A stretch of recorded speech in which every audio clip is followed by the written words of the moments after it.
Ross. Good evening, Peter. How you doing? That time again? Yeah, Sunday again. Yeah. Oh, you've got a tie on tonight, Peter. I've got a tie on. Recognise you. Matching shirts. Look like a pair of bus drivers tonight. What's going on? Yeah, I've put the tie. It's Remembrance Sunday, so I wanted to put the tie on. Yeah, good man. That's my Royal British Legion, Lyric Royal British Legion tie. Yeah. I've got mine on. It's just a camera shot there. And I just noticed the date I got this one. It was the 1921 to 2011. It was the 90 years. So next year will be their 100 years up here. Yeah. So that's good. Hello, folks. Good evening. We are live on Facebook, on YouTube, on Twitter, and Twitch. Yeah. You had a good week? Had a busy week, actually. Really busy teaching this week. Okay. And yeah, just I think the dark nights. You notice them. All of a sudden it's 5 o'clock at night, and that's it. The day's finished. You can't go out. It's dark. Well, you can, but it makes a big difference. It shows you how funny it all comes in. Yeah, it's dark here. I don't know. I think the same thing's happening at this. In springtime, everybody was like that. Oh, look at the birds, look at the flowers, everybody started to notice, at the start of lockdown when spring happened, everybody was very aware everybody was very aware of the nature and the fauna and all that, and all the other stuff that went with it, the stuff that they might not have noticed before. Yeah. But I think the same thing's happening with winter. I think everybody notices how dark it gets, but I think it's maybe more obvious as well. I think the same effects. I think the same effects happening for winter, actually. Even darker up here than it is with you. Yes, aye. Yeah. But I had a good day. We've been doing various things. What happened yesterday? Lots of things. Today, I got the option of building a flat pack from IKEA for Angus's new bed, or doing the ironing. So I done the ironing. Yeah, that's why Karen built the bed. Yeah. So that's how many bits was left over? I'm not asking. What am I ironing of the bed? Yeah. Lots of ironing left. Yeah. Right. Listen. So I'm really looking forward to tonight. We've got two fantastic guests on, folks. Anybody out there that you think would enjoy this kind of thing, chats about traditional music and so on and so on. There's going to be lots of stories and folklore going on tonight as well. Please share about anywhere you can. We're live all over the place. Send us in your comments. Let us know that you're there. Let us know that where you are in the world. Be absolutely fantastic. There's Ian Dovey. He's in Lockerbie. And somebody in Caithness. Other end of the country. Top to bottom. There you go. Straight away. Now, we said this month we're going to try, we've been sent quite a lot of books of music for different folk. We done Davy Hunter last week. And I hope everybody's buying Davy's book out there, because don't hang about too long, because there's amazing tunes in it. And that video he put out yesterday promoting it is a beauty. Yeah. You'll see that on our Facebook page, and I'll try and get it on the YouTube channel as well. Great tunes, brilliant. So this week we're going to feature Mr. Gordon Shand.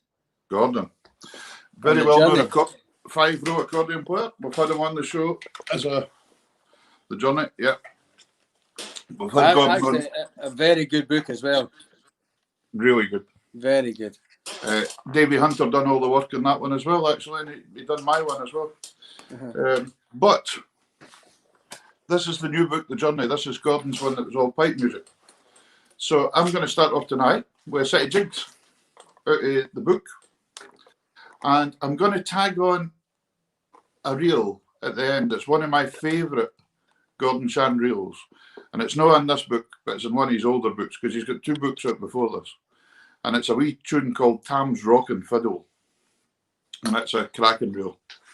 So the jigs I'm going to play tonight are Gemma MacDonald's, John Wood's jig, Major Gordon Rowan of Tyree, Gallagher's, and then Tam's Rockin' Fiddle at the end. So I think I'll give them a wee bash. And I'm playing the wee red box again. We saw the wee red box through the wake. This is a courtesy of the Squeeze Box shop, Tom Cruikshank at the Squeeze Box shop, putting the wee box to let folks see some of the stock that great stuff. That's great. that Tom keeps. Folks, instruments as well. I think that's a great thing. But you know, the thing is, I'm starting to really, really like it, and then somebody's going to come along and buy it. You know? You? No, not me, because the Tooth Fairy would have to come and take an estimate. I've seen the Tooth Fairy would have to come a lot of times, and there's not a lot left to give. No. So anyway, here's this right. Thing. Take it away, Peter. Take it away, pal.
Cracking. Very good, great tunes. Cracking wee set of Gordon's tunes, yeah. So all that new first pipe jigs are all in the Journey book. And then to there on. Major Gordon Rowan of Tyree was actually my director when I was in the Army Pipe Majors course in 2017. All right. He was the director of Army Bagpipe Music at the time. So would that be at Insture House? At Insture House, indeed. There you go. That was quite impressive for me, wasn't it? At Redford Barracks in Edinburgh. That's just because I looked at the book. Oh, did you? I'm not that good. I'm very looking forward to this guest tonight, and before they bring them on, I'm going to tell you something about it first. Okay. What are you going to give us at the book? Well, I've got the same book, Gordon Round's, not Gordon Round's book, Gordon Shan's book, beg your pardon, just speaking there. So I've picked a couple of 2/4 marches out of the book. I'm just going to play them in the small pipes, just nice and kind of relaxed, if you like. The first tune's called Ella Michi, and Ella Michi is from Inverurie and plays in a pipe band in Ellen, the Legion pipe band there. So I thought that was fitting. I played in that band for a number of years when I lived up there. So I thought that would be a nice link. And then the second tune is called Fraser McInnes of Tobermory. So another good West Coast 2/4. And it's loads of low G's and high G's in that tune. I like 2/4s that go into that kind of zone. They're great. So I've just learned them this week, so I'm going to play them off the music if that's okay with you, Peter. I played that first 4 off the music too. It's quite hard to get the music not in the picture. Yeah, go for it. So there we go. I'll play them nice and slow. Well, relaxed. Brilliant. Take it away. Thank you very much. Ella Michi and Fraser McInnes of Tobermory.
Well done, Ross.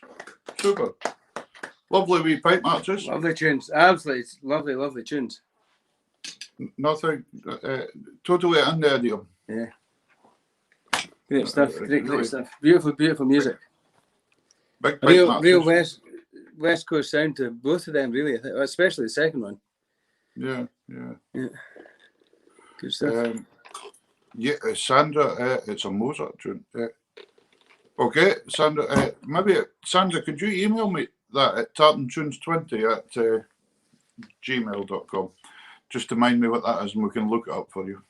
That's great. Folks, delighted there's so many of you joining us tonight. We've got two fantastic guests we're wanting to bring on. Just before...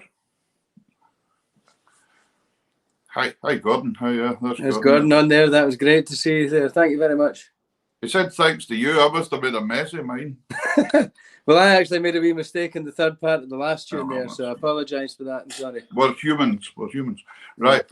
So what I was wanting to say, we've got two great guests on tonight. The first guest we're bringing on was before we asked Simon Thoumire coming on. And as we know, Simon has lots to do with the Trad Awards and things like that. But before I want to put this straight, we asked Simon to come on before I found out I was nominated in Musician of the Year. Yeah. And our other guest tonight is also nominated in another section. So Hamish Napier that's coming on at 9 o'clock-ish. Hamish is also in the... Ross, what are you doing, Ross? I've just moved my camera. I had to pipe in a different position. Now I can... We just saw that famous top bit in your head there. I did. Yeah. But anyway, no, I just thought we'd point that out because we don't want any court cases or anything like that when it comes to voting for Trad Awards and things, you know. No. No federal court. If I don't win, we're not going to court, Ross. Yeah, but I think you'll do the same thing. You'll do what Donald Trump's done. He's changing his name to Bernie Sanders. You'll do the same to whoever wins, I think. Formerly known as Peter Wood from Shetland. see, in the category I'm in, there's 6 amazing musicians and they're all really good pals. Yeah. And there's 6 years in it, and it's great because the crack's going already. We're all just messaging each other and everything, and it's just really fun. It's great, really good. Actually, do you know something? Before we, just for the viewers, actually, because I did my voting today, and I helped somebody out with the voting today as well, just on how to go about it. And actually, it's a very good thing because I know there's been a lot of people that have been introduced to the trad music or folk music that haven't really looked at it before, but have got hooked on somebody that's taken them somewhere else. Go into the Trad Awards and have a look. And if you don't know any of the other names that are in because you have to go through the whole list and vote for everybody. Yeah. So go into the Trad Awards, even if you don't want to vote, if you're watching the show, do this just as a wee experiment. Go on, and you'll be brought through all the different categories of stuff you've probably never heard of. And you'll have a list of different artists that you might not have heard of either. Have a look at them. Because if you like this sort of stuff, you like every single person in every single category. Exactly. The standard is absolutely phenomenal. Yep, you'll find them all over the internet, these guys. These guys you'll pick up. Just, Google if you're bored through the day, go on to Trad Awards and just Google everybody that's on them. And you'll have the best day of your life. I'm sure you will. Yeah. Mm-hmm. So, anyway, now that we've got the hit cleared up, I think we'll bring on our first guest, Mr. Simon Thoumire. How you doing, guys? How you doing, Simon? Very excited to be on Twitch. Twitch? I can't get over this Twitch thing. I mean, who needs Facebook or YouTube or Periscope? I just think Twitch is where all the young ones are. So I'm with them. Yeah. We're trying to cover every angle we can here. We're trying to make this beautiful music of ours even more appealing to as many. I'm still waiting to see a comment from Twitch, though. I'm seeing YouTube and Facebook. But I want everyone on Twitch, tell us what you're thinking.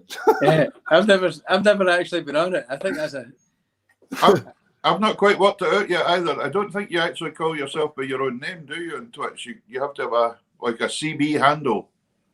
it's one thing too many for me.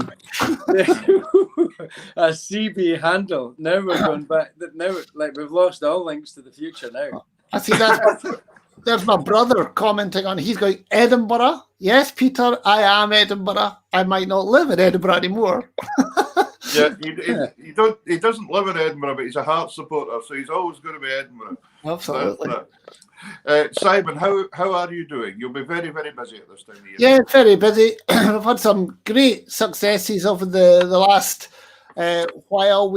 A couple of weeks ago, the 24th of October, it's just November it is, we had the Scots Language Awards, and that was brilliant. We had Janie Godley coming on the show, and she was fantastic, especially it's the first time she came on, her mic wouldn't work.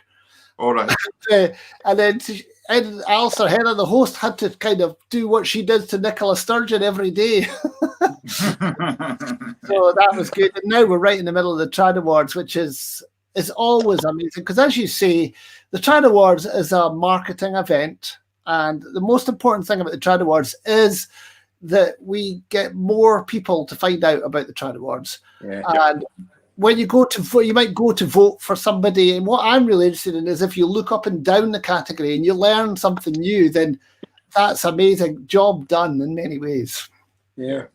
I think that's just to reiterate what I was saying earlier. I think that musicians, we're all such good friends that it makes it not about winning or anything like that. It does make it about the music. And it makes it about promoting our music, and the more people, the merrier. And really, that's it, really. When we started the Trad Awards a long time ago now, back in 2003, the idea was to make an event that the public would understand. You know, I know back in 2003, I was only 3 then, I have to say. But, me and you both, Peter, I think, actually. A director of it. I can't remember what year. We actually won the dance band section with the Fustra in one of the very early years. And I don't know if it was the first year or the second year or when it was, but it's way back then. I can't believe it's that long ago already. So we're looking at how many years now? We're nearly at 20 years. Yeah, something like, is this the 18th, I think? Amazing. I think it's the 18th. I think it is, Yeah, I usually write it at the top of the press release, then forget it to the next year, and then I copy the press release and add 1 to it. When we started it, the idea was, I think around that time, there was lots of people thinking that folk music was jerseys and beards, and that was it. And we really wanted to change the way that people looked at trad music. Hold on. Well, it's now ties and beards. Well, because you know, in these days, was it Trevor and Simon on the BBC who did the folky thing, and it was really funny. So I remember the first night, I think it was a September actually, in the Queen's Hall, Edinburgh. I dressed up and I said to everyone who's coming, I need you to put a tie on or wear a suit. And actually, I think over the years, well, people do it automatically. Everyone gets dressed up now for the Trad Awards, and hopefully they will again in 2021. And it's brilliant. I should say also the Trad Awards this year are on the 12th of December for anyone want to watch BBC Alba at 9 p.m.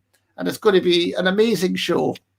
Yeah, great to still do it. As you say, everybody dressing up. I remember we went down in 2016. I came down to the Caird Hall in Dundee for the event, and it's a magical event. It really is. It's fantastic.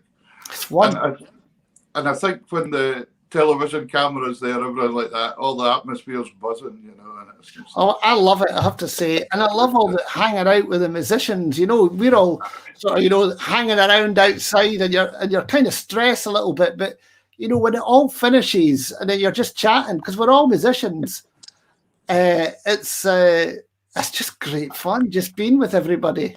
And I'm never, ever going to forget your gold shoes that night that you had on at Boots or something. I love gold. They were beauties.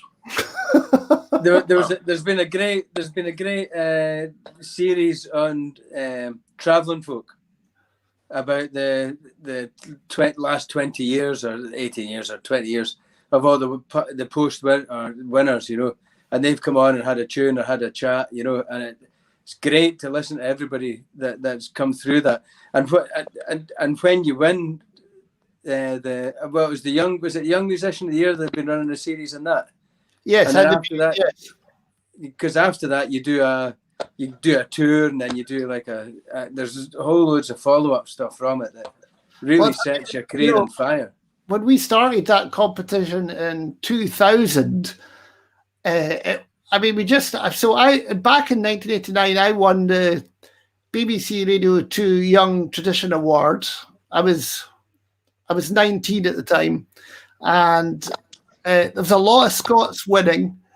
And me and my wife Claire, who's the fiddler with Def Shepherd, in about 2000, what was it?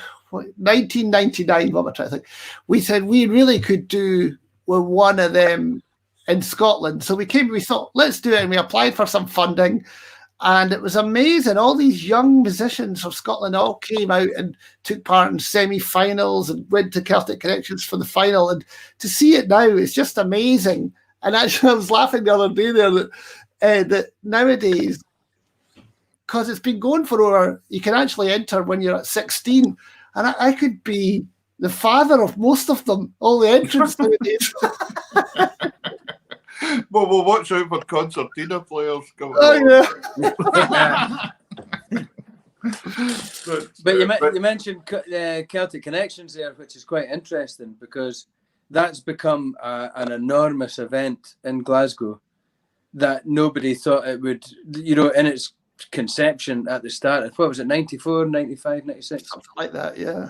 So like mid-90s, pre-computers doing anything of any value, like this massive festival, really. It's absolutely 120,000 people go through the doors of that festival every January. January in Glasgow as well. Yeah, and it is amazing. I mean, what we do, I remember the first ones in all the various different hotels. First one was in the Holiday Inn, and I remember used to hang out with Johnny Cunningham and everything in the bar. All these old guys who are sadly no longer with us. And Simon, we're becoming the old guys. Oh, no. You know what I remember these days was the bar bill in the morning. But I had a question about the Celtic Connections though, because that was a kind of impossible conception, really, and it's turned into I think it's the biggest winter music festival in the world. Or so. It's enormous. Well, Colin Hind, who started it, I know that he never ever thought, or nobody really thought it was going to get to where it is. Yeah, but can you see something happening here with this? The way that everybody's engaged online, or musicians have engaged online, do you think there might be a lasting thing that's maybe not similar to Celtic Connections, but something that not everybody's thought about, but there is actually a lot of value in what's happening here? I think there is. I mean, I don't know. You'll know that Celtic Connections are this year is a live streamed event. There's a concert every night from something like the 15th of January to the 2nd of February to the Tuesday night. So they're doing something every night. And I think what we're all learning is it's actually not too difficult. Once you go over a few hurdles, we should, and a lot of it will I know from our Hands Up for Trad work, because we've been doing a lot of online stuff, we will carry this on, and add, it just adds extra. There's we all love a live event. We all want to be in the same room. But absolutely. It's the extras you can offer. Shame to have this platform and not use it. We have to use it. We have to use it. It has been of a lot of value, actually. Yeah. And the technology's just getting better. Yeah. Well, and it will get better because it's more on demand, so it's going to be. Simon, see when you said there about winning the BBC Two Young Folk Musician, that was playing the concertina. And I spoke to you one day, and you couldn't mind where your concertina even was. Because you're so up to your eyes in admin with all this trad awards. It's funny, it's one of the thing for COVID for me is I have luckily been very creative in terms of technical stuff throughout it, but in terms of my concertina, I've not felt so creative at all. I think I think your wardrobe's been pretty creative compared to me and Peter. I think. His wardrobe's always been creative. That's my wife. It's interesting. I usually make a video a week of me playing and going visiting things, and actually I've just not had the energy or the vibe to do it. Yeah, it's affected everyone differently, hasn't it? It's completely an unknown territory, and everybody's finding it. How do we deal with this? And it's a new curve. Oh yeah, Curve for everybody. So it's been good to see. Did you ever find that concertina? Oh no, I didn't actually know. They reckoned it was in a camera bag, and they reckoned it was thrown in the Clyde. It was actually stolen at Celtic Connections. In fact, Really? yes, I was actually having a meeting with Croft number 5, and I'm anyone who knows me is I'm really careful with my concertina. It never leaves my side, and I put it under my chair. And that that the cafe at Celtic Connections, I think someone just walked by and half-inched it. And then when they found out it wasn't a camera, they threw it out because it was quite distinctive, and it's never turned up at any of the auctions or anything. People would notice. So, never at all. That's a shame. That's terrible. That would have been nice. Have you got a concertina there tonight that you could give us a wee tune? I have. Excellent. I think I might play a set of tunes that I actually played in 1989 at the Young Trad final, the Young Folk Award final. Fantastic. Brilliant. Yeah. It's good to keep your repertoire moving over. We'll leave it to you. Take it away. Right, cool. Right.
Fantastic, Simon. Absolutely Brilliant. fantastic. Thank you. Absolutely unreal. Wonderful. You ain't Unreal. forgot how to play. Can you do I got a wee text when you were playing there, Simon? Are you able just to lift up the concertina? Yeah. And just show the audience just how it's just buttons each side. Buttons, 56 buttons. Uh-huh. And it's fully chromatic, 4 octaves. So it's hold on.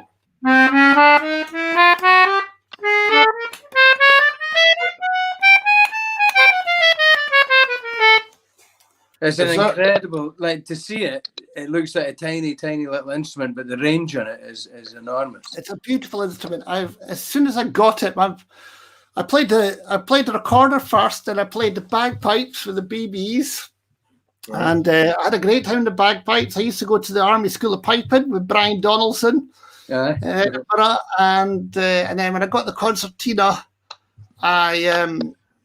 I just loved it. I remember my dad worked in the post office, and he brought it home one morning. In fact, the story I always tell is a true story. I had the manual for the concertina before it arrived, and my mum looked at the thing, and she got an old shoebox, and she pictured all the buttons on each side of the shoebox. I used to sit and play the shoebox until the concertina arrived. And ever since I got it, I love it, and I love it still. I think it's an amazing album. Yeah. There was Gary Peterson there just saying hello on screen too. So. Hi Gary, good to see you. I saw the picture of Gary and Jim Sutherland yesterday on Facebook. It was nice to see them both. Wow, that was the Beach Grove sessions or something, wasn't it? Or something. I wasn't sure actually. Yeah. Gee whiz, that was. Tell me, that's an English concertina though, is it? It is, yes. So it's got the same note on both bellows. The Irish concertina.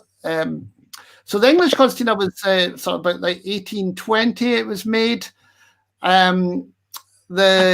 Then after that, because it came out at the same time as the accordion, and then the Irish concertina was also known as the German concertina. Right. It's basically got notes on different sides. It's quite like a mouth organ or a melodeon. Okay. Do you see all your pals out here? They're getting a chance to ask you questions here. Jenna Reid said, "Who taught you?" I taught myself. Although the man who gave me the manual was a great concertina player called Tom Ward, who played with Brian Miller and Charlie Soane. Okay, yeah. And I once saw them at Blarno Folk Club as a trio, but he was very generous with me. I think he actually found the guy to give me my first concertina. Fantastic. Amazing instrument. We had, I see Anna Wendy Stevenson over in Benbecula there over in Use saying, you look like you're in the White House, Simon. Yes, I know. I'd like to thank all my followers for voting for me. I was playing this little red accordion tonight for Tom Cruikshank in the accordion shop to let people hear it. And I thought, you know, if it all comes to, maybe Donald Trump might buy it in the end. That would be, this could be the accordion for him. That's right. Well, he's going to need something to do. So. I think he's going to have plenty of time behind bars, to be honest. Sorry, that was slightly political. That's that, but no, amazing. And then the other way, nipping back to the Trad Awards, one thing that's nice about the Trad Awards is for the ceremony every year, for the big do, you've moved it about the place. You've moved it about Scotland. So it's not like just stuck in like Glasgow all the time or something. It's been really nice. It's interesting actually, because so the first 3 years were in Edinburgh, and then I was lucky enough in 2005 to take a trip to the East Coast Music Awards on the East Coast of Canada. And they were going out on telly because right from the start, the aim is to be out on telly because that is where everybody's watching. It's great to be on radio. I love it. But also, you mean your multiple viewers are on the TV. So I went out there and they had this amazing TV show with flashing lights. I love flashing lights, as you can see from my background. And I love birds and all that flying. And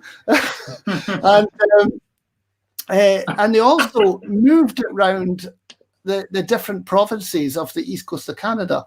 And I was impressed. And I came back that year and I thought, we're going to do this as well. The Trad Awards, gets people traveling from all over to us. So trad music is everywhere. So we decided to travel in 2006 to the Nevis Centre in Fort William. So in the Queen's Hall in the early days, if you know the Queen's Hall, it's got quite a sort of small floor in front of the stage, and it's got lots of pews around it. And then so we used to, some sponsors used to buy the tables in the middle, but there wasn't much room for them. There was like 20 small tables. And then when we got to the Nevis Centre, it's massive. I don't know if you know it. Yeah. It's when I went up to see it, people were skating around it. And they weren't really sure what to do. So we just ordered 50 tables. And I really remember this from the first year, because at the back of the Nevis Centre, they had 300 plastic uncomfortable seats, raked seating. So we just went ahead as normal, got enough people to come. We had these 50 tables, 5-foot round tables, and we seated all the guests at the tables and all the with a free drink. And the nominees all sat in the orange seats at the back with nothing. I remember it now, and they were all kind of going, "It's just not really about us." The next year we got it right, of course. That's that evolution that you're talking about there, taking a concept from the East Coast of Canada, like trying it out here. Like if you go back to, and I mentioned Celtic Connections again, where you said that you can remember the first go of that when you were in at the Holiday Inn at the hotel bar there, and like if you see where it is now, like where can you? Have you got a vision of where this might end up, or like? Because it does get better and better every year. So we've had a few moments in it. So 2006, moving to the bigger venue.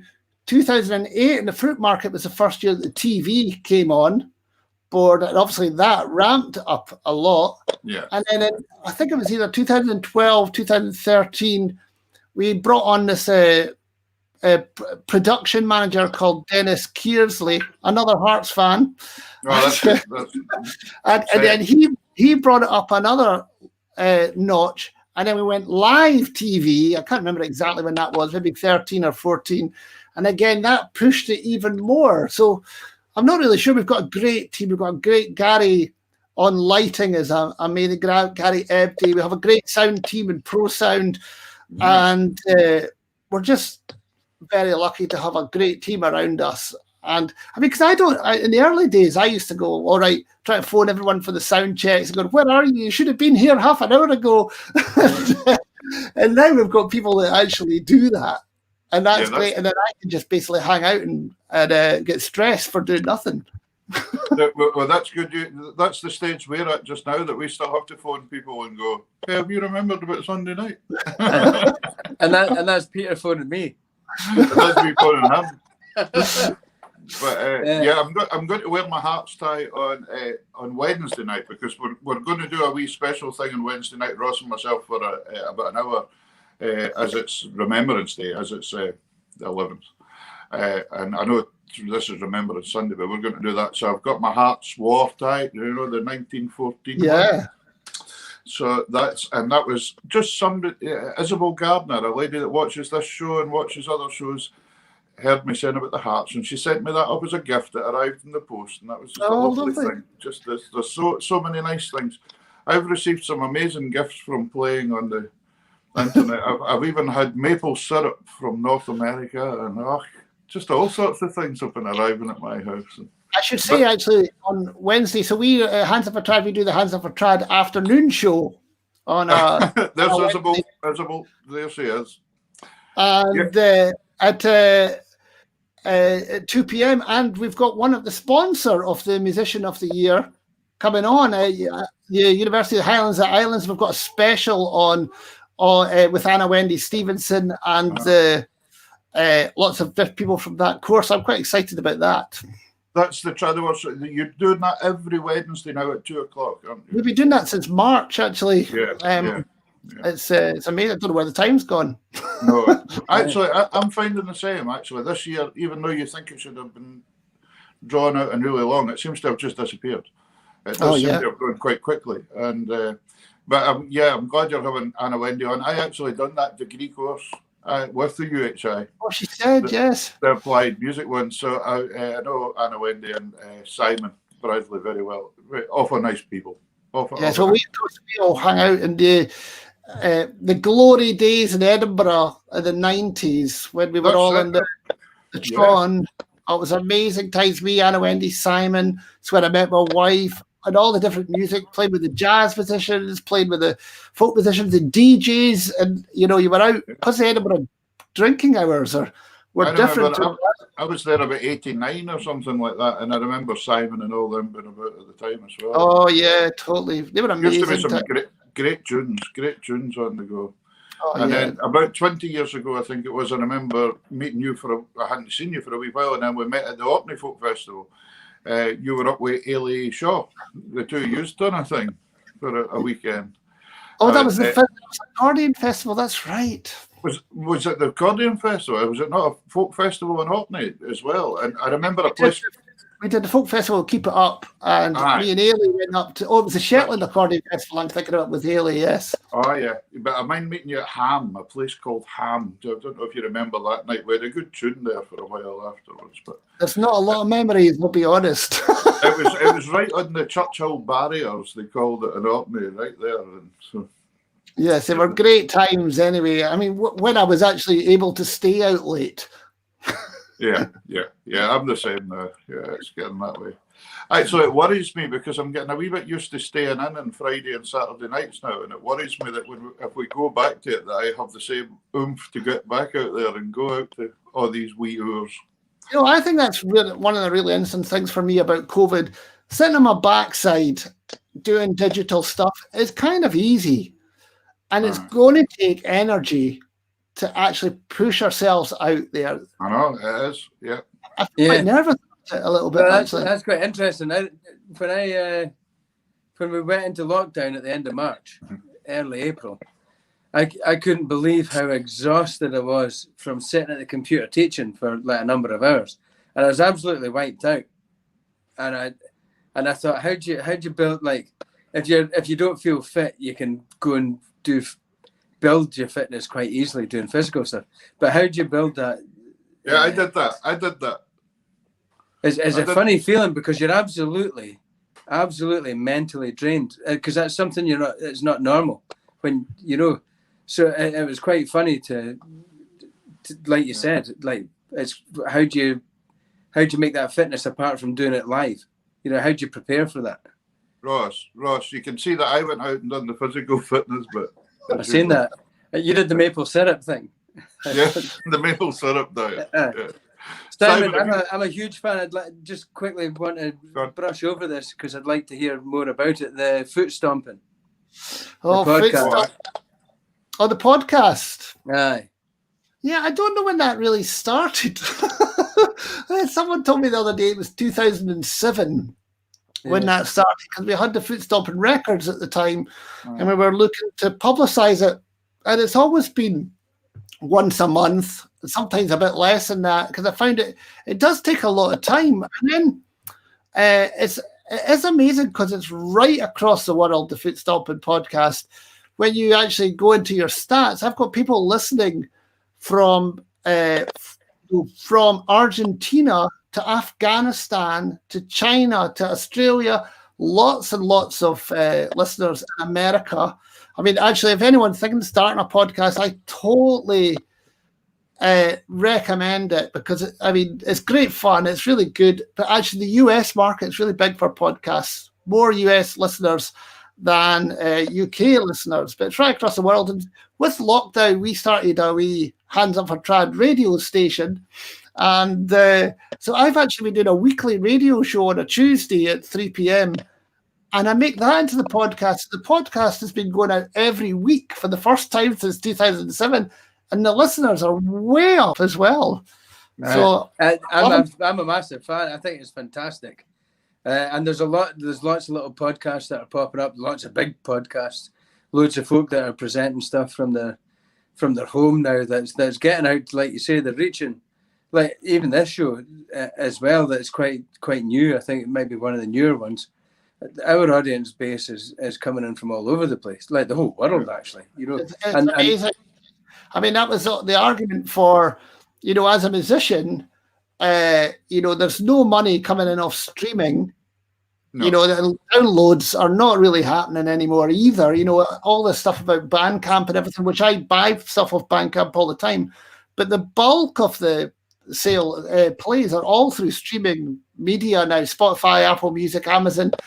And but what it does give you is worldwide distribution right away. And people from Afghanistan can tune in right away. And that's amazing, if only it made you money. Yeah, that's right. That's a bit. But it's great that reaches that far. So now that we know it reaches that far, you just need to be inventive, and that's where musicians in the creative industry is good at. There will be somebody that can monetize out of that or entertain through that. I'm not as sure as you, Ross, to be honest. I'm not. I think we are quite small players in it, unfortunately, and. I mean, because I'm a streamer too. I love Apple Music. Because nowadays, the music you can listen to is so varied, and you don't have to buy it. That's a fact. You can stream it, and the artist is going to get 0.0001 pence for it. And I love listening to music and so much different kinds of music, and I wouldn't be able to do it without streaming. Mm-hmm. Yeah. It is just the way it is just now. That's what it is. Simon, do you fancy giving us a tune before you have to go? Yeah. I'll just have to quickly think what it is. I'm going to play my big influences are, the band that really got me going was Silly Wizard. Right. My parents used to have a McCalmans record. I saw someone talking about this on Facebook the other day. The Smuggler by the McCalmans. Oh yeah. I mean, it's almost. I think that's one of the things I think is really interesting is how you get into stuff. So my parents owned a Jimmy Shand album, and they owned the McCalmans Smuggler, and they just owned these couple of records. We used to put them on and dance around the living room, and it was a few years later I was sitting beside my mum at one of the Hall of Fame dinners that we organised, and Mum was sitting next to Barbara Dixon. And she said, Barbara was talking about this concert in 1969 in Leith Town Hall. And my mum said, "Oh, I was at that." and I just love, so there was folk music coming through. And then we used to listen to Robbie Shepherd's The Real Blend. And on that one night came Silly Wizard. And Silly Wizard and Phil Cunningham just changed it all for me. And I remember we got to see them in 1983 in the Edinburgh Playhouse. And it was amazing that the Playhouse was sold out. If anyone listening knows the Playhouse in Edinburgh, big venue. Yeah. And the audience were shouting out requests to Silly Wizard. I can't believe that nowadays. And I was one of them.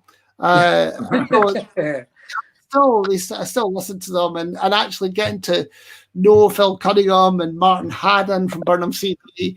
It's just brilliant because you can ask them all these stories.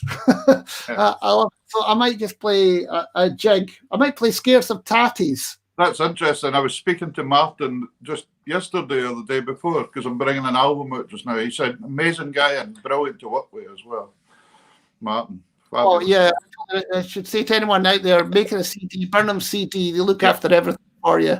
Absolutely. Done a great job for us. Design, everything. Fantastic. Yeah. Right. Well, I'll go play this tune. I'm going to hopefully remember it on the way. Scarce off.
You.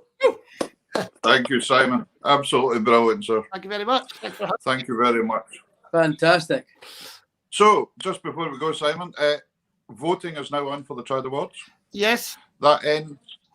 When does that end? That's the 15th at midnight. So people should go to scotstradmusicawards.com and you can see the final results of the MG Alapa Scots Trad Music Awards on the 12th of December at 9 p.m. on BBC Alba.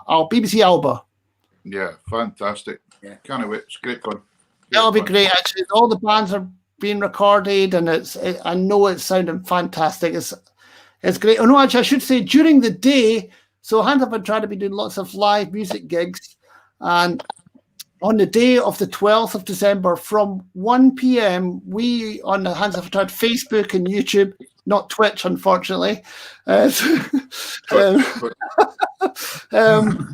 We will be doing a whole live day of live music featuring bands like Dallahan, Canaris Quintet, Paul McKenna Band, Joy and Andrew Dunlop, all performing live, and it'll be amazing. And it's actually free as well. We are looking for donations to our Folk in Crisis fund that goes to help musicians. But yeah, it'll be great. I'm really looking forward to it. Quite exciting. Fantastic. Simon, thank you so much for giving up your Sunday night time for us. And nice to be here. Amazing guest. Thank you very much for taking. Wonderful to hear you playing. Thank you so much for what you do for traditional music. Thanks very much, guys. It's brilliant. Thanks again, Simon. See you soon. Cheers. Cheers, man. Cheers, man. Cheers. Brilliant, Yeah. It's just the drive he's always had, and he's made these things happen. And there's probably a lot of folk that are tuned in to the show every week that might not have a clue who Simon is or whatever, but have a look. Probably heard the name even, but there you go. Yeah, have a look. Just Google him and see the powerhouse that he is and promote music from the grassroots right up to the top stage. You know, it's an incredible to get him on the show. Really honoured to have him on the show. Yeah, absolutely. I think one of the things is that we hear so much about him, his name mentioned because of the Trad Awards and we forget what an amazing musician he is sometimes as well. Yeah. So, see this? Look, my wee girl, I said my poppy hasn't arrived through the post that we ordered for tonight. So she says, I'll draw one for you, Dad, and colour it in. Ah, very good. So Grace coloured that one in for me. That was really nice. Well done, Grace. Good for you. That was good. Listen, we've got another guest coming on. Yeah, can't wait. Fantastic guest that I know you're very excited about and got lots of stories to tell. I do have lots of stories to tell. Well, you've got some. I've got one maybe, but the next guest is a huge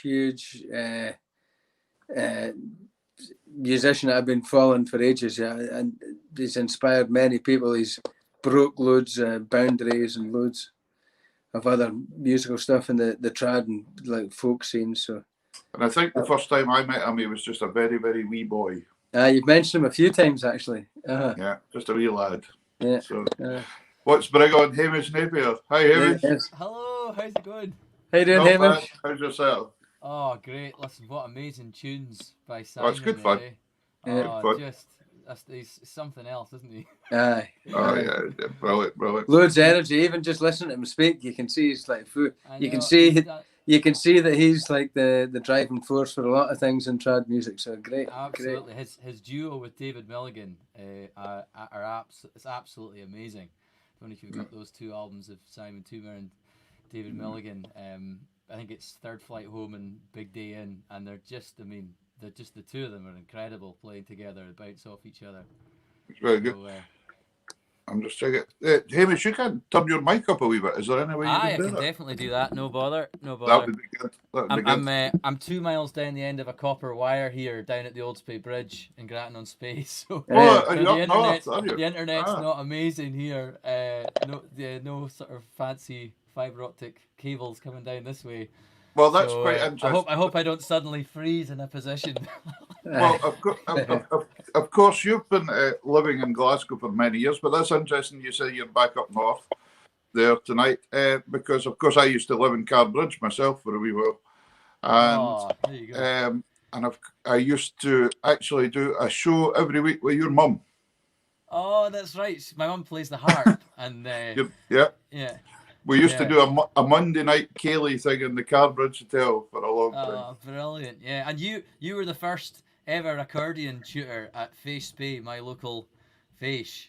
But Yeah, I was too young to go. Both my Yeah. older brothers, Fergus and Finlay, they got to go to the Face, but I was Yeah. like 10 and I wasn't allowed. So my grandparents took me to Wick Oh. in the rain in October. But Oh, actually, nice. I had a brilliant time. Yeah, I was really gutted. I was too young to go to that first Face Bay, and I went every single year after that I could possibly. Yeah, I remember that because I remember meeting Finlay one night and he told me all about this, that you had wanted to go as well and weren't allowed to go. And I was like, all right. It was interesting that year. I remember the first Spay Face that Alec Green, the whistle player, was there. At that time he was tutoring, and Ian McDonald. Positions, and Yeah, he used to all get us to do that. And yeah, he was my first whistle tutor, Alec Green, because he taught a few years after that. Lovely tone and lovely tunes, and what a laugh he was. And Ian McDonald was doing the guitar that year. Ian from Aberdeen. Yeah. We had a great time. Andy Thorburn was the piano tutor, and that's right. Oh my goodness! Yep. I mean, what a brilliant teacher, and he's been a massive influence on my playing. I absolutely was very lucky to get taught by Andy because I was a tutor at Plockton Music School for a couple of years, and I was asked to cover for a couple of Andy's lessons by Dougie Pincock one week, and I actually said to Andy, "Can I get a few piano lessons from you?" So I got a few lessons from him, and my goodness me, I'm still teaching some of the stuff that he showed me on those 3 days that we had lessons together. He's an amazing. I know Andy Thorburn. Ross has got a wee story that we're going to bring into this in a wee while, but since we've got you, we'll take you back right to obviously that's where you started hearing music at home. There was music round about you at home. You were brought up in Speyside. A songwriter, and my mum plays harp and sings. And was it Granton and Spey you were brought up in? That's right. Yeah. So when you're from this part of the world, you're either a Badenoch person or a Strathspey person. Can you see High or Grattan Grammar School? Right. So I was a Grattan Grammar School person. And I played down there at Hogmanay for a couple of years there. Just recently, we've done the street party thing out in the street. So getting a bit wild, actually. I think it's massive. 4,000 people there huge. 1 year. Yeah. 4,000 people. It's just nuts. Yeah. But and what size of town's that? Like, because the town, the population wise, that's a massive influx. Well, there's quite a lot of villages around about, that sort of people would go to Grantown for. So I think Granton's pretty small. It's only a couple of thousand. Yeah. And then, of course, the caravan site is a big part of the town. And so, the town gets quite big when there's a lot of folk in the caravan site. So when you were sitting on stage watching a Strip the Willow right down the whole street, because they've got speakers right down the whole street. So you're sitting at one end playing.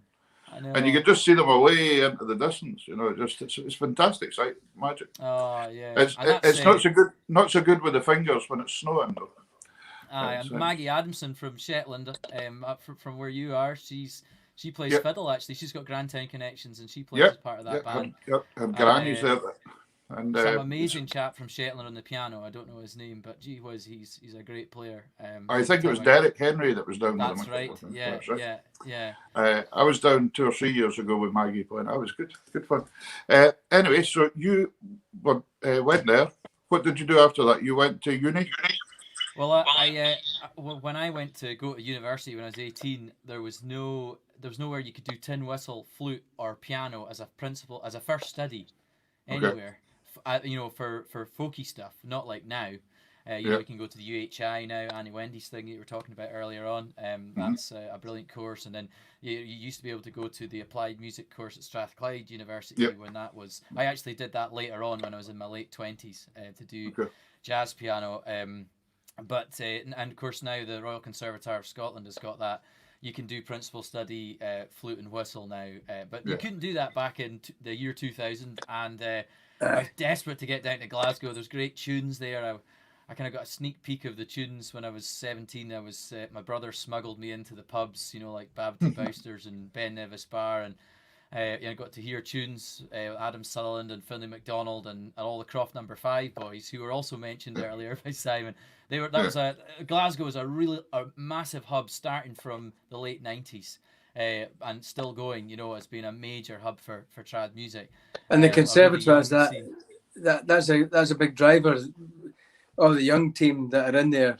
Mm-hmm. If you think about it, like all these years of people that are overlapping, going out and rehearsing what they're learning at the conservatoire. Yeah, exactly. And there's a really magic thing happened. The 78 Jazz Bar round the corner from the Ben Nevis Bar, all the jazzers started hanging out with all the folkies, and then it's brilliant. So now you see, you see all sorts of you know, like jazz musicians playing folk music and vice versa. It's just a great thing, you know. So there's a big melting pot of all the indie music. But I was desperate to get down to Glasgow, and I ended up did a physics degree for 4 years. I was hopeless at science, but I just scraped by, and then I was straight on tour with Back of the Moon. And I want, like, Simon was a massive support. He produced our first album, and you know, he so many things we're grateful to Simon for, actually, for sort of helping that band get off the ground. You know, you won the trads with Back of the Moon, I think. That's right. Year. Yeah, the best folk band. That was in 2005, and then we had an album, Luminosity, came up for nomination as well. But yeah, I was with them touring for about 7 years, and we went to the States and Europe, and I learned so much. I mean, it was just like having to learn on the job, you know. I think if you go to RCS now, you get sound engineering, you get studio engineering, you get all these amazing things at the conservatoire that you learn, and all the skills you need, how to do a tax return, you know, how to do accompaniment and melody and all that. Well, I just had to do all that on the go, you know, and luckily I had an older brother and older sister-in-law, and Simon McCarroll and Ali Hutton. They were all experienced musicians to sort of guide me along the way. But yeah, it was learned the hard way for me. It still is. But I think that's the thing with music. You always learn, and then the next place you go to influences. But how established was your music before you got to Glasgow? Because you said Glasgow was like big shining lights with the music and all the different venues and the different artists that are playing stuff to listen to, all these different but how with how you wanted to sound at that time, that you thought, like, how established was your music? Did you know that you still had a mountain to climb, or did you think you were at a place where you thought, this is my style?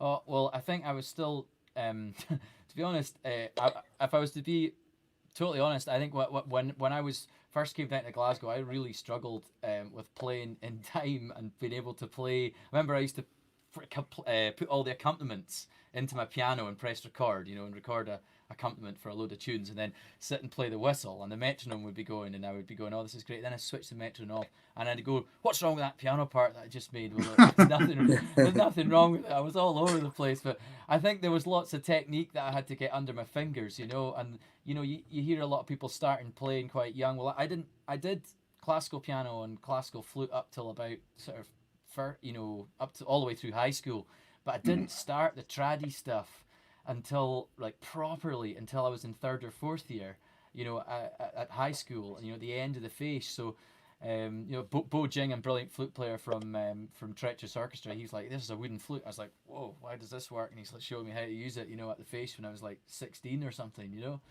So it was all, you know, I felt like, you know. And then you go down to Glasgow and you see some of the amazing cultist players, you know, they've been playing since they were living, you know, 8 or 9 years old, and they're just such fluid, amazing wee players, you know, great.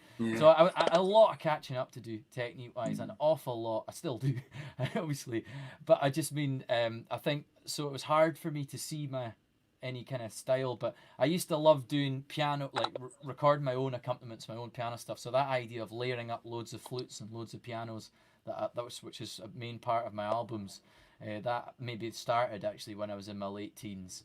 But all right, so way back then myself until when I came back from America back in 2012.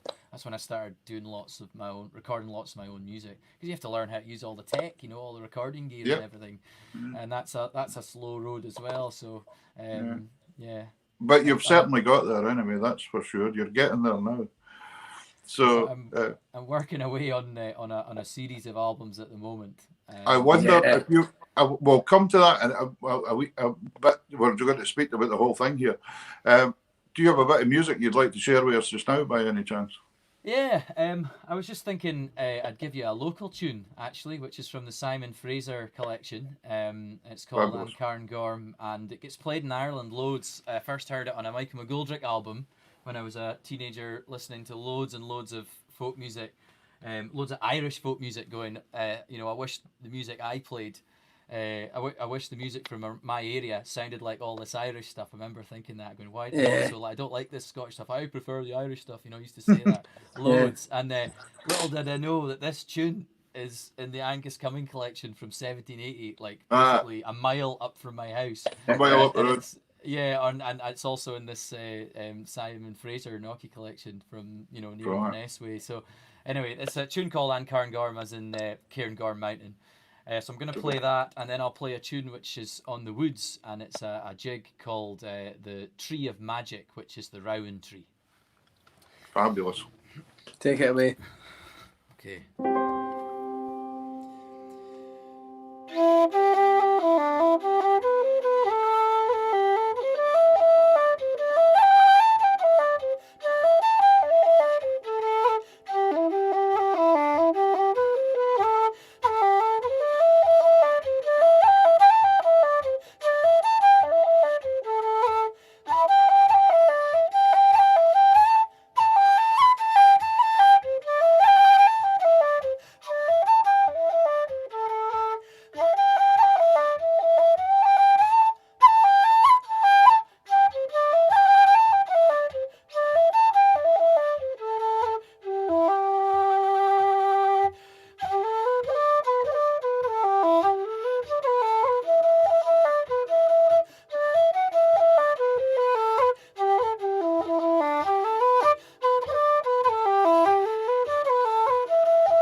Lovely, Hamish. Yeah. That was like Lovely sound. Lovely sound. Yeah, I think you're the first flute player we've had on, actually. There's I not think many so. of us flute players in Scotland, It's No, kind it's of a great. rare thing. So it's a Yeah. terrible thing when two flute players from Scotland meet each other at the bar at Celtic Connections or the Trad Awards, because that's them just gassing away for ages. Because it's like meeting another unicorn. There's hardly any of us really, like Callum Stewart. You should try being an accordion player then. Well, I actually have got the accordion over there in the corner, which I've. What are all the over instruments that here. you play, Hamish? I won't play that for you. I'll save you that. That's just my my deepest, darkest secret there. Well, What are all the instruments that you play, Hamish? What do you all play? Well, I play pianos and keyboards, and when you're playing like Wurlitzers and Nords, like electric pianos, that's a very different style from piano playing. So I sort of think about them kind of as two different instruments, really. And I also play flutes and whistles, and they're a wee bit different too. And then I sing. That's and I don't play the accordion very well. because interestingly, after you went to America to study jazz as well, didn't you? Yeah, and I did a lot of composition there as well. A chap called Mark Simas, a brilliant songwriter. He's written songs for Alison Krauss, but I was his first ever tunesmithery student. He's a great old-time fiddle player. So we had this one-to-one directed study, and it was easily my best class out there. I just loved it. Writing tunes for him every week, and we picked them apart. And it was just I learned so much. It's the best way to learn about composing is to just compose, just get going, just write a tune, and then afterwards all the reflection and thinking about it, and in the process of all the cul-de-sacs that you end up going down, that all the things you end up sort of discovering along the way are so important for all the skills you need for to learn how to compose. So that, yeah, you learn a lot just by doing it, really. And Ross, he had me writing lots of tunes, Ross, did I ever tell you that I brought a book of tunes out recently? Yep. He's fed up hearing me speaking about it, Amy. Right. Anyway, yeah. I've got a slightly embarrassing story to tell, and it's not going to be embarrassing. It's not going to be embarrassing for you, Hamish. It's going to be embarrassing. This is a good point, because this is us got back to Glasgow now, because then Hamish is in the Royal Conservatoire. Right. Off you go. This is, don't panic. This isn't embarrassing for you. It's embarrassing for me. Okay. Okay. But I think it was 2017. I went to the National Piping Centre. I was doing a wee course.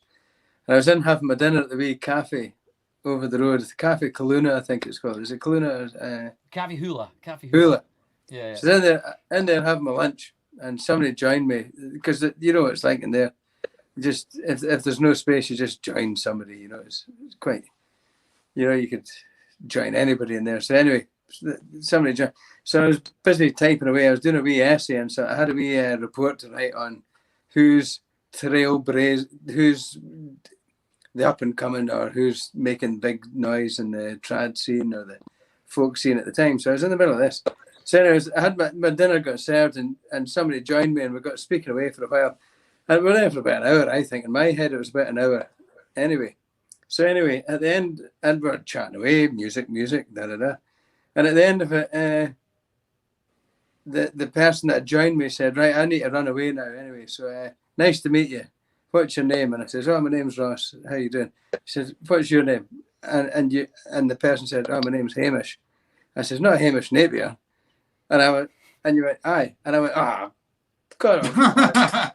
That was what my essay was on. But you were sitting at the table with me when I ate my dinner, and I was typing away, but and I was like, here we go. And then when you left, I was so embarrassed, Dear. Yeah. You're like, I wish you'd just left me to my dinner.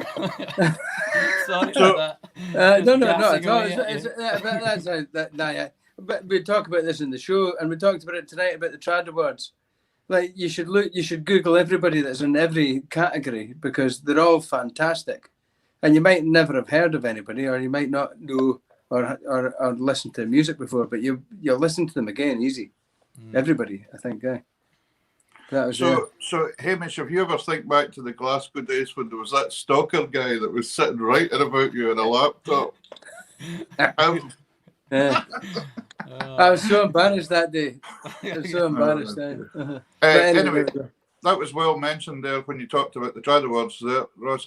Hamish, you're up for an award this year too. I've got a new album out called The Woods, and it's up for album of the year, and it's also up for original work of the year as well, because it's all self-penned tunes, and it was commissioned by an amazing organisation called Cairngorms Connect from my local area, and a big rewilding project in the area. And they're just got this amazing 200-year vision, so they've just started this huge project. So I've written this piece of music to sort of start off this big project, and so that's why it's kind of in as a commission as well as an album. And this is your third album, isn't it? In writing about the kind of area you came from. And I thought, we're getting a trilogy here, but there's a bigger plan than that. 5 albums, I notice, are planned. And you're halfway now. You're more than halfway. You've got album 3 done. Yeah, I've got Ian McFarlane is going to be playing on my next album. Ian McFarlane from Glenfinnan, amazing fiddle player. As you know, played with my teacher and one of my heroes, Ian MacDonald, the Whaler.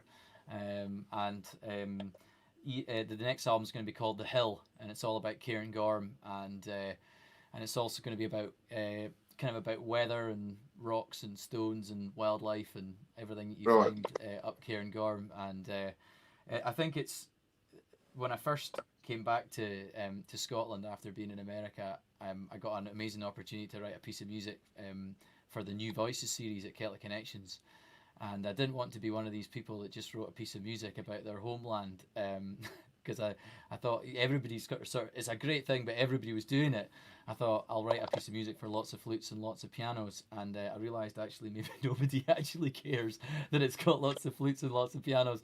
And I started to go, well, I'll give it a theme about my home area. Well, honestly, once I got into it, I couldn't stop. I had a spreadsheet of about 100 things to write about the River Spey, and hearing stories from my father and my mother about the River Spey, and then I realised I'm going to have to write one about the woods in the area. Yeah. And Great title, commission. Woods. The Woods, I love it. I love the Woods. And then there's a great wee museum near me, Grantown East Highland Heritage and Cultural Centre. It's a pizzeria and a shop just over the river from me, and they commissioned a piece of music to be written about the old Speyside railway line, and that was our second album called The Railway. So I eventually got to do the Woods after that. So the last one's going to be called The Sky, and the idea is that they all tie in with the classical elements, Earth, Wind, Fire, Water, and Ether, and there's an album for each of those. So, but I'm a massive fan of the Woods, and for me, when I listen to the Woods, listening to that music makes me feel the same way as you're sitting in front of an open fire with your feet up, and you're just staring at the fire. You're in that, you're taken away into that thing. When you look at an open fire, that's you. You're stuck. You're engaged into that, and that only. When you listen to the Woods album, that's it. You're in there, and that's you. You're in. And that's the same for me when I listen to it. That's what I feel. That's zone. The comparison. In the zone. In the zone. It's beautiful. It's great, and it's perfect.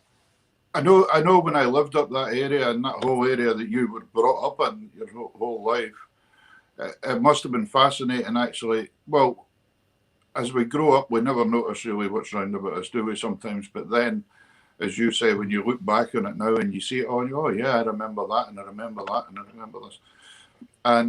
But there is a total abundance of material to write about if you think about it, subject matter up there, isn't there? That whole area, as you say, the Spey and everything. The ghost stories and all the like.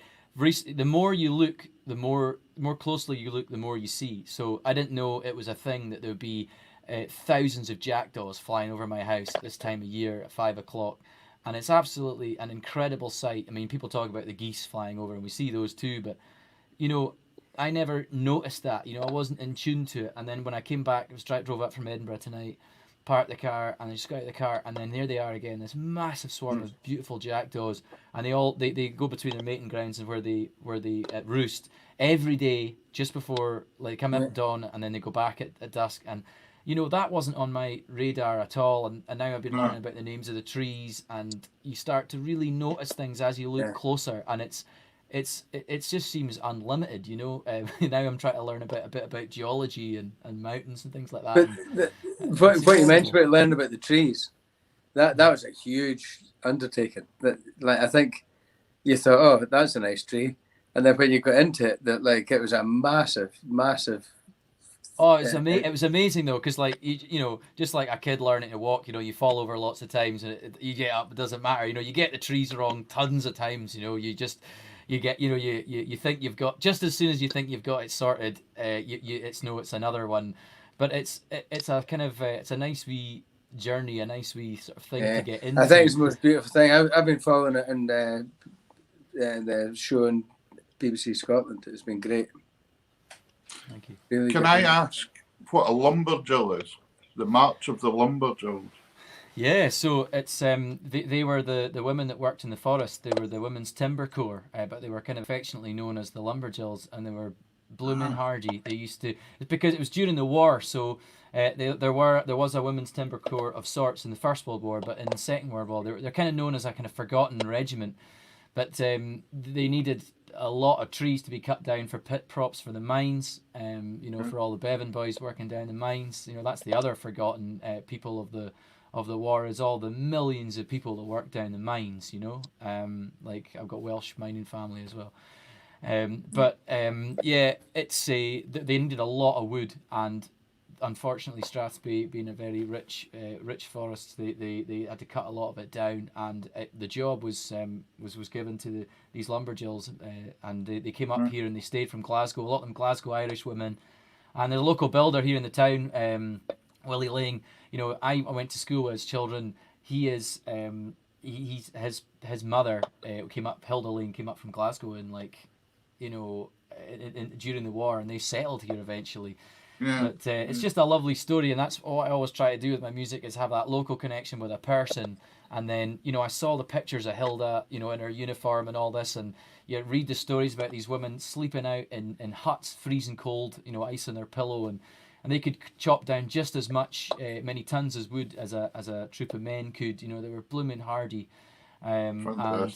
So I thought they really were deserving of a tune, so I wrote this Irish style march to go with it, and that would fit on the uilleann pipes. So I got Jarlath Henderson from Tyrone to play the Irish pipes on it, and I just try and tie it in with lots of different things when I'm putting it together. And because on this piece of music, The Woods as well, and it's a fascinating story. I would see it as a wee journey right through the whole album, which I love. And I was brought up in the country myself. My father was a gamekeeper, so I was brought up in amongst the woods. So this one for me hits a spot. But I love the journey, as you say, right through it. But you've also got fantastic musicians on this album with you as well. Very, very lucky, and also to have a producer and engineer like Andrea Gobi. He's done stuff for Rura and Treacherous Orchestra. I'm just really lucky that he's in to do this pentalogy from the start, the very start. From putting the first dates in the diary for the very first recordings for the River. He's guided me through the whole thing, and he is a phenomenal pair of ears and support and great ideas. He's done a lot of the soundscapes as well, so we recorded sounds out in the forests, and he's mixed them all in, created these kind of soundscapes as well. So I'm very lucky to have him. And then I've had people like Steve Burns that plays with Kate Rusby. He helped me with the Woods, a lot of the chords and things like that. I mean, I write the chords and the tune, and then I bring him to Steve, and he's like, "Nah, take that out. Put this." I think the Woods is the most fantastic thing to listen to. You can just get so absorbed, and just sit and listen to every layer of it. It's great. Well, there you go. There you go, folks at home. If you're wanting something to get away from this strange world that we are in just now, The Woods is the album for you to buy. And where can they get it, Hamish? Well, you can just search my name and The Woods into Google, and it'll probably take you to my Bandcamp page, and you just see you can just order the CD. And when I did my gig at Celtic Connections, it's out. The Piper Jarlath Henderson was like, "Ladies and gentlemen, make sure you buy a book at the reception. You get a free CD with it," because I made a booklet to accompany the CD with lots of tree folklore, and it ended up being 6,000 words.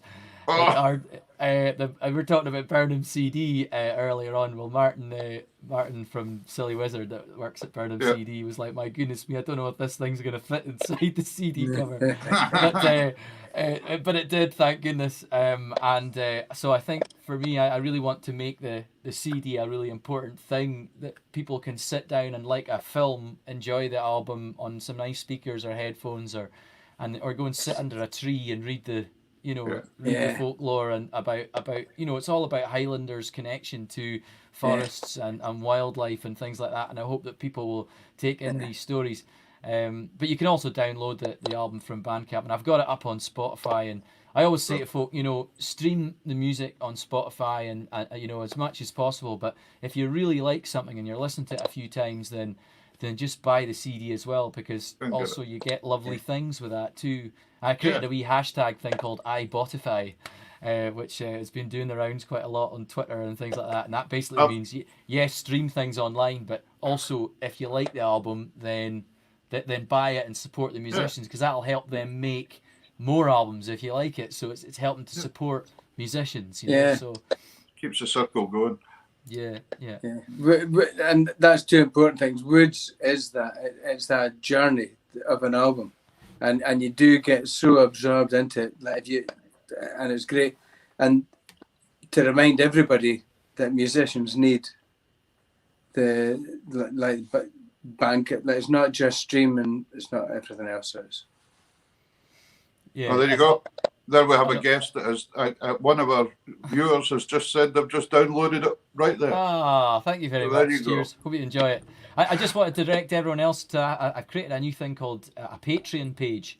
It's actually Simon Thoumire that put me onto it, and it's a way of kind of fundraising monthly for everything that I do. So it's just Patreon. It's like Patreon, but with an E in it, Patreon. And you just type in my name, and it just explains everything about my 5-album project: the river, the railway, the woods, the hill, and the sky. And basically, if you want to support me, and I've been very fortunate in lockdown. A lot of folk have generously supported that and read through it all and contributed, and it's been a really nice thing. So. I'm well into the hill now, and I've got about 20 tunes lined up for it anyway. So I'm on the go. It's the great vetting process of kind of deciding which ones go on. I must say I loved the tunes earlier on as well. Lovely reels and marches and things like that. From that. Do you fancy giving us another? Do you fancy giving us another number? Yeah, I don't know how long you've got. We have as long as you would like. Right. Okay. Well, what I thought I would do is I would just play. I would play a little tune from the railway, actually. All right. Okay. And I was at a wedding in Skye once, and it turned out it was Ali Bain's niece, and she's from Leavenwick, right across the water from where you live. Is that right, Peter? You're just right at the back of the hill here. Yeah. So I went on a family holiday there years ago, and I was actually swimming in the sea there last week. So gee whiz, you're hardy. You're hardy. That's serious. Well, we were there in the summer back in '88. We just finished swimming, and we went up the road and came back out, and then went up, and here at this big car park up at the road, there was all these tourists standing with binoculars, and I think they thought they'd seen whales, but it was actually us in our wetsuits. Well, it's me in my wetsuit. Brilliant. That's great. But fortunately, it did turn out there was a humpback whale kicking about after that. But I didn't realise that when I was in the water. So. Brilliant. Well, it's a beautiful part of the world there, and I was on holiday there years ago, and I actually met the Ali Bain's niece. I'd met the bride, and I was playing with her, and she was filling my head with stories full of trouser. I can't remember what you call them, trolls. Trolls. And I apparently was so excited I couldn't even speak. But I was talking to Ali Bain anyway later on at that wedding, and he said one of his favourite keys for a slow air was E flat major, and I love playing in silly keys, and so I thought I'll take this challenge on. So I went to write this tune, and I was going to call it The Flowers of Leavenwick, but I never managed to finish it. I just couldn't. I don't know if you ever get that when you're writing a tune. You just can't quite get to the end of the tune to make it all finish. It's like the last 10% of the tune takes twice the time. But anyway, I went and interviewed this old railway driver in my area called Jimmy Gray, and he said he was talking about, he was 84, he sadly passed away, he was 94, sorry, sadly passed away now.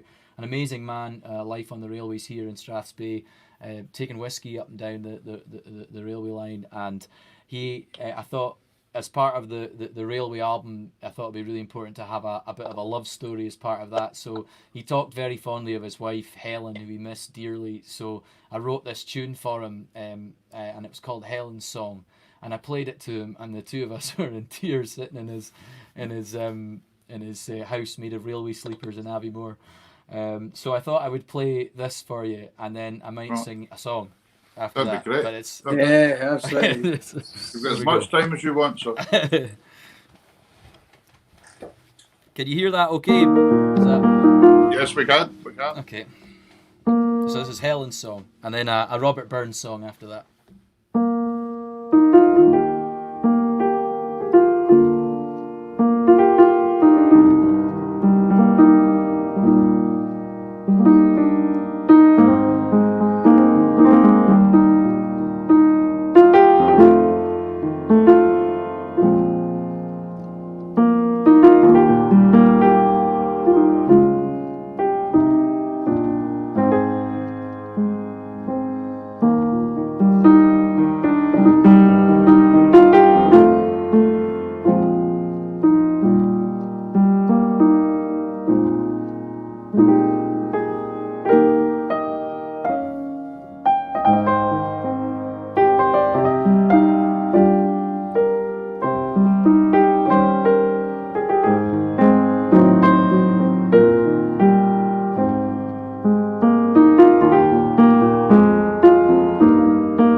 see I the best.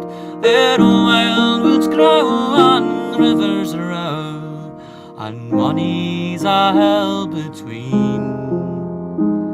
Both day and night my fancy's flicked as ever we, my Jean. I see her in the dewy flowers, say lovely, sweet and fair. I see her in the tuneful birds, I hear her charm the air.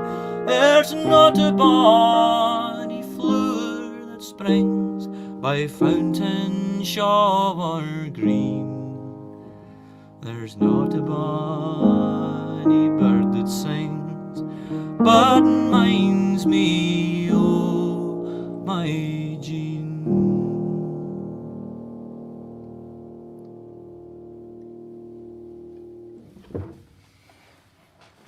Oh, beautiful. Lovely, Hamish. Absolutely Very, very nice. beautiful. Lots and lots of comments coming up there saying people enjoying that. Someone from Australia so there. Good. So good. I think the thing we're finding with this show, Hamish, is that we're attracted. There's audience from all over the world, and it's fantastic. And these people hearing these tunes and melodies, and it's that great Scottish diaspora as well. It's all over the place. And I had a day during lockdown recently where I was teaching a fiddle player who's from Wick that now lives in Sydney, and I was teaching him in the morning on Zoom because I've been doing a lot of online teaching, and then I was teaching some folk from Nethy Bridge, like 3 miles up the road. For me, they couldn't come round obviously because of lockdown.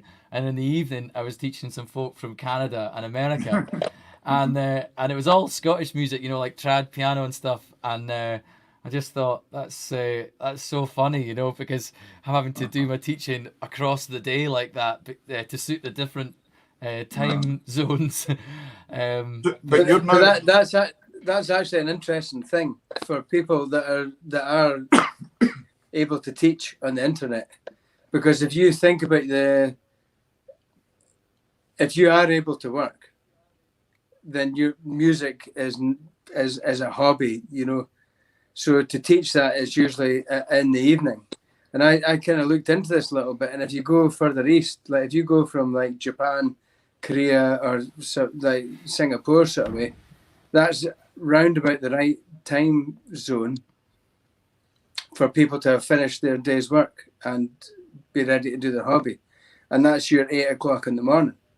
So for whatever instrument you play, these people are out there that engage in that, and that could be your office hours if you think about it. That's there. If you think about the time zone, like with Zoom, you could just never stop teaching. Yeah, until your eyes were completely square. Yeah, but that option's there. If you think about the time, like if there's musicians out there that are struggling to fill their diary, think about a time zone, because there's that option as well. Ross, do you realise I've probably got a boss in the council up here listening to you just now going, yeah, we could have him working all the time. Yeah. Yes, don't push it too far. Okay, my lips are sealed. Sorry. I thought I was doing a good thing for music there, but obviously not. Yeah, no, you are. Yeah. You are. I see exactly what you're doing, and that's brilliant. And there's a great thing. It's been a real godsend during the lockdown, actually, because I was about to release The Woods and go on tour with it in March and April around Scotland, and then the lockdown happened, so all the gigs were cancelled. So I had a couple of online listening parties for the album, which were great crack. I think we all needed some kind of bit of crack, Absolutely. We did that, and then it was like, what am I going to do now? And then I'd never done a Skype lesson in my life, and a chap who had taught up at my flute course in Solmarostig I do every year, he was like, can I do a Skype lesson? So I came crawling back to him and said, do you want a Skype lesson? And then I had to learn about the Zoom thing, and you go on and you have to, that chap Rishi Sunak was just saying the other day there, like artists need to think about retraining, and I feel like he's got some blooming cheek, because as musicians we're always retraining. We're having Yeah. to learn Yeah. how to do teaching. We're having to learn how to do transcription, or learn how Yeah. to write out charts, or organize gigs, be an agent. We're always having to move and develop. And I just thought, for him to say, you know, artists need to retrain, I just thought to myself, you obviously don't have an idea about No. how our whole industry works. And you know? do you know what the real horseshoe in this is? As soon as this is all finished, the thing they're going to be craving for is entertainment. Well, that's it. We need it. It's a crucial part of what we do. We don't live to work. You know, you know, it's people need the arts. They need the things that comfort them, Yeah. and that you know, if it's not the arts, I mean, sometimes when people think of the arts, they think of like going to Tate Modern and seeing a really pretentious giant statue made out of elephant dung or something like that. You know, maybe some folk were a fan of that, so I don't want to diss that. But I'm just saying that's the arts are vast. You know, they cover such a massive area of different tastes and things. From your folk that organise films, from people writing scripts for television, for you know, it's a huge area for people writing the beautiful books that we all like to read. So there's, I mean, if you took it away, it would be a terrifying world to live in. And you're absolutely right as well, though, when you're saying about musicians are learning and changing all the time anyway. We've done that over the generations, because I mean, I started piloting remote teaching on the internet in Shetland about 2.5 years ago now. Long before lockdowns or anything came, I was actually teaching once a week on a rotation to 3 remote schools. So we're doing that. So we were actually learning to do that before we had to, if you know what I mean. So when you're saying somebody's saying everybody retrain, you're absolutely right. We're retraining all the time. It's just the whole world's changing. I've got something I'd like to put in here, and this is to you, Hamish. Sorry to put you in the spot here, right? But you're right. All the artists have been doing this, and we've done it very well. I think all the artists have done it very well, and they're able to engage different, like you said, Zoom or Skype, or even when you go on this, you have to completely change the way you teach for all the different pupils that you teach. It's not just that this one app fixes everything; it's the way you teach it. But I know it's like all this stuff, like. But I think the really important thing is, like, you're probably one of the best examples we've had in this show of somebody that's come from a very rural part of Scotland that's went to Glasgow and made a huge difference in folk and trad music. Nominated this year, you've went all the way through it. What would you advise young people in this kind of digital way? How do they get recognised, and how do they learn? How do they reach out to get taught? What would you recommend a young person to do, which might have been went to your school or went to a local piper or I'm thinking of young musicians as you say that. You know, the great young musicians I was teaching at Face Spey from the Monarua Ceilidh band, run by Charlie McCarran, and you know, I can think of those young. You mean you're talking about folk in their late teens, early 20s? No, like somebody that's kids that want to learn that are kind of stuck at home now that can't get out. Like how? Yeah, well, what do you do? The thing about it is that get a good teacher. That you can don't need to have regular lessons, but just once every 2 or 3 weeks or something. Listen to the albums that you like, and don't listen. People say you should listen to a wide range of music. That's true, but if you find a track that you really like, instead of just being a fan of it, you know, and going, I really like that because it's getting played by Aidan O'Rourke and he's an amazing fiddle player and I love that, but actually listen to what's getting played, listen to the ornaments, and then and learn it, like imitate it, you know, and learn what you can from that. And the wonderful thing is you'll never sound like that, because you'll create your own thing, you know. So that emulation of different musicians that you really love, you know, listen to that music. And there's amazing applications like the amazing Slow Downer, Garage Band. There's incredible stuff that you can do. So I'm always showing all my students how to do wee bits of home recording and work away, because there's so much amazing. I mean, that was the thing, is when I was 16 or 17, 18, here in Speybridge, there wasn't a lot to do. Fair enough, I'm a bit of a nerd. I wasn't out playing rugby, or I was a wee bit in the school, but I wasn't, I was down here at Old Speybridge, a wee bit out of town, but I was doing like 2 hours of piano scales and playing through pieces and stuff like that, but I would have to get the bus all the way to Inverness to get like the tin whistle that I wanted. It'd be like a 90 minutes on the bus, and then I get there, and to get the piece of music from the Mali Presents tune books that I was wanting to learn of Michael McGoldrick's, I'd spend like £17 on a tune book. There wasn't the session.org. Like I was having to go all these distances to find all these things and phone up George Ormiston, the flute maker. But now everything's on the internet. You've got you've got the YouTube videos, you've got the albums, and you can emulate and practice, and like anything that makes you practice what you want, and you suddenly realize you've been sitting practicing for an hour.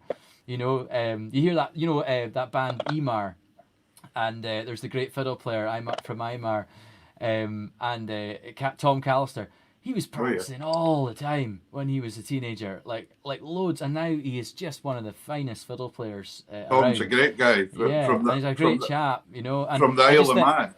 I would say, use this time that is a really challenging time to anything. If you can meet up and socially distance with your pals and rehearse. I mean, Man's Ruin, the funk band that I played with Callum McCrimmon, we did. I think you could count the number of gigs we ever did on 2 hands. We played at the Trad Awards once, but we practiced so much. We did loads of rehearsals, and we loved it. And we learned so much from that band, So it's not all about having to gig, and it's not possible just now.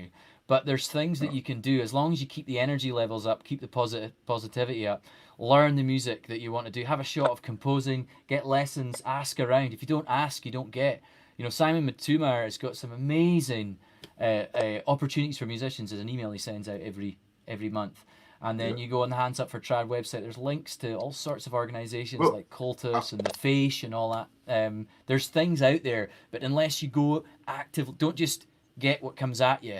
Don't just take what's, nothing came to me, actually go out and seek it, go and look it up and find out, because you could be missing out on some really great opportunities, I mean, that's what we want to use this. We want to use this channel for that as well. We want to advertise as much opportunities as there is possible, and anybody that wants to use it, including yourself and everybody, if you see anything, post it on Tartan Tunes as well, because we want to make that available to as many people as possible. You fancy another very quick tune, because so many folk have really enjoyed it, and I can't believe we're nearly at 2 hours here again. I can't believe it. It's fantastic. Do you know I could sit and speak to you to midnight, but likewise. I'm just thinking I was going to do another tune from the Woods called "The Key of Return," but I won't. But you won't, because you can listen to the production on the album. You can stream it for free from a Bandcamp page if you just head over there after this. But I actually, somebody mentioned a huge influence of mine and an amazing player, an amazing character, Phil Cunningham, and he's a great composer, and I've been listening to his music ever since I was a teenager. I heard him play that track, that slow he wrote called The Ruby, and he plays it on the whistle on the album, and he plays the accordion, the piano, the string parts he's written. He plays the whistle. I thought, wow, this guy can do everything. It's a bit like Martin Bennett, can do the arranging, the composing, the recording. I thought this is like a total musician, And I thought, wow, I would love to do what Phil Cunningham does. I think you're at the Conservatoire still just now. I think one of my neighbours. I'm actually just fit. I'm not doing so much teaching there anymore because I've been up here so much. But I have been doing a wee bitty. Because there's a young lady across the bow for me on this side at the Conservatoire, Amy Lawrenson. Amy's a piano player, right? And Amy's there just now. She's a super player as well. So she'll be getting taught by Mary McCarthy and James Ross and maybe David Milligan. And, right. Yeah, I'm very jealous. I'd love to be there too. So I thought I would do this tune called Belmere's Waltz, and it's a lovely waltz in F. And so I'm just going to I'll play this for you just now. Magic, thanks, Hamish. I just want to say, is it loud? Is it too loud? I can turn it down in case it was distorting, or are we all right?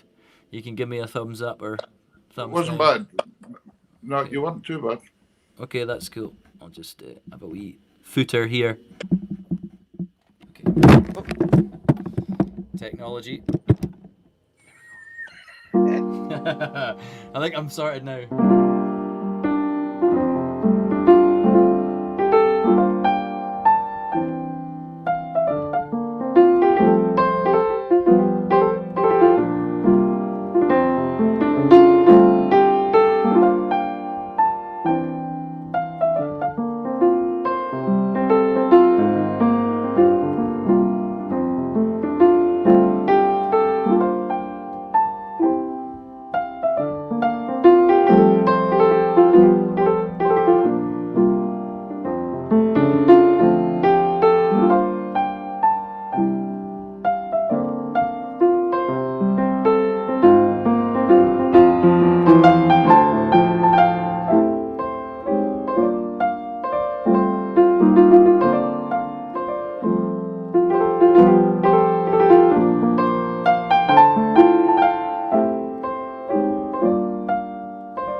Yeah. Beautiful tune. He's an amazing tune writer, Phil. I mean, that it says it's the Phil Cunningham collection, Volume 1, and it's like, when are you going to bring out Volume 2? He's got 5 volumes in him. I know, like there's so many amazing tunes. He's just an incredible all-round guy. He's just magic. Yeah. He's just magic. Hamish, it's been a joy. It's been a pleasure. Ladies and gentlemen out there, this is all recorded. It'll be played back. It's on Facebook. It's on YouTube channel. Our YouTube channel. It's on Tunes in the House Facebook. It's on Twitter. It's on Twitch. The whole lot's there. So there's loads of places you can go back and watch all this again. Pick up on things and watch through. We'd love it if you could cast a wee vote for Hamish in these sections. Absolutely. And that would be joyous. And go on, and I like that idea. Listen to the stuff, and if you really like it, buy the album, guys. Yeah, that's a great way to go. Great way to go. And anything coming up in the future, Hamish, don't be shy. Just get in touch. Yeah, Small House Festival on the Isle of Skye. The Small House Festival, which is coming up in a couple of weeks' time, and you buy your ticket online, and it's like kind of like a sort of transatlantic sessions feel. And there's 8 of us musicians up there. So I'm looking forward to that, and also as well. Can you email us info for that, and we'll put it on our different sites? Yeah, or people can easily just search Small Halls Skye 2020, and all the information's there, the tickets and all that kind of stuff. That's great. We'll do that as well, Hamish. We'll do it as well for you. We'll push it about for you. It's been a joy and a pleasure having you on, sir. Thank you so much. Lovely to meet you and see you again. Thank you so much. Stay safe. Say hello to everybody in Speyside. I will do. Cheers, Peter. Yeah. Cheers. You're a good man. Thank you very much, Hamish. again. Thanks, Hamish. Bye. Thank you now. Bye. Well, another brilliant night. I think the thing I've got out of tonight is, and you and I are the same, we're striving for people and wanting to encourage people to enjoy this music and learn this music. Mm-hmm. And our guests were showing exactly the same tonight. I think so. So good. Yeah. And we had 2 great guests that were able to project that actually through Simon and Hamish, who have. Did you see Lindsay Weir put up a comment saying beautiful there? Was that me or was that Hamish's tune, do you think? And I think it's you, Peter. Clearly. You've got a tie on, so obviously you're going to get.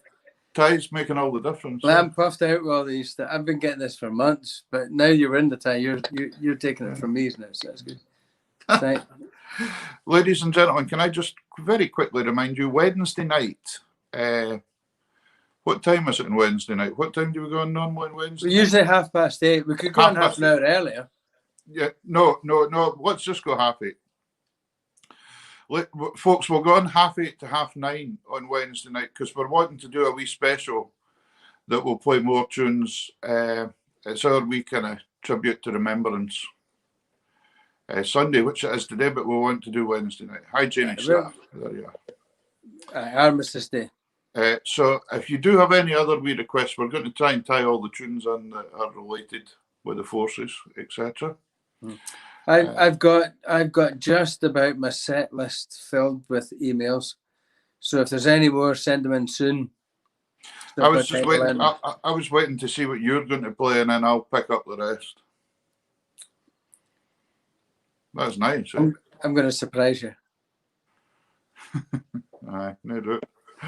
Right, listen, folks. Thank you very much for tonight again. That was a great show, Peter. Thanks very much. I do hope you've enjoyed it. Thanks again to our collaboration channel, Tunes in the House, and the Martin McLeods, and thank you.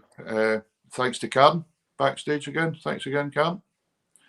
She'll be ready for a sleep now after building that bed today and having to produce this whole show tonight. Yeah, well done, everybody. So another great show. Well, there's Hamish put a link up for that. That's super. So, folks, watch it back. Whatever. Anything else to say tonight, Russ? We're over 2 hours. We've not done this yet. Yeah, no.